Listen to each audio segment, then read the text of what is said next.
One of the many things that can cause controversy in the Brazilian Jiu-Jitsu community is teaching leg locks to white belts. I made a video expressing my wholehearted enthusiasm towards teaching leg locks to white belts. And I sort of rebutted the argument that they're dangerous, and I think having a good understanding of them as a whole is a good idea. But then someone genius came at me in the comments with another argument to not teach leg locks to white belts, because if you get good at them early on and you learn to rely on having an advantage such as falling back on a leg lock and ripping a heel hook, and then you get a win, you won't learn the good fundamentals of positioning, and it can result in a situation where later on down the road you're so leg lock heavy that if someone has leg lock defense and a really good jiu-jitsu top game, then they can sort of just smash, crush, and pass you. And I would say that this is not a valid argument to avoid teaching leg locks either.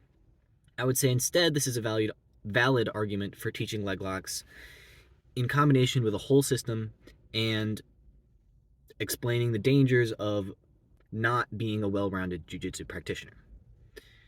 But if you get really good at leg locks really early on, I don't think that that's going to be a detriment to you, because eventually, if you run into somebody or a situation where that tool is no longer serving you, where those leg locks are no longer getting you the results that you need, well, you're still going to have this in your back pocket. So when it comes time to transition to passing guard, maybe you use a leg lock entry to get them to open up so that way their guard is a little easier to pass. So there are ways to use this foundational knowledge of leg locks and then spec out into other areas of jiu-jitsu.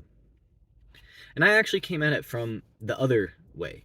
I didn't start learning leg locks until, I knew some leg locks, but really it was about middle of my blue belt before I actually I kind of understand leg locks and I get a decent understanding.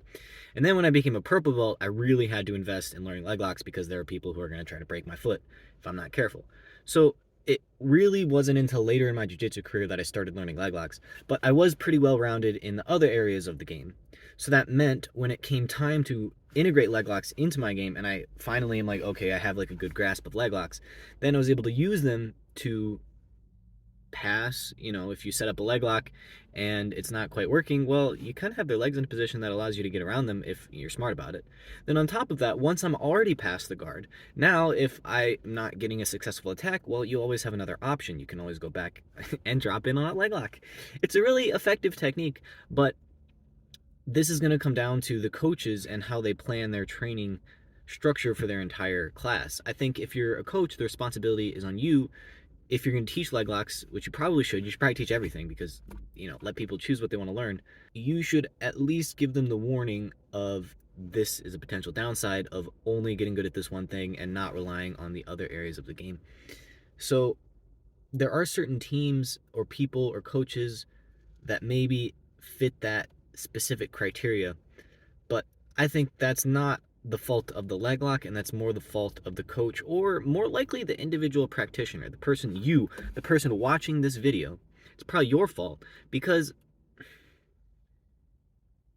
really at the end of the day, you are the only one who can make yourself learn and show up to class and do the moves that your coach is showing or not showing. You can go on YouTube, you can do all these things, but no one can really force you to do or not do a technique.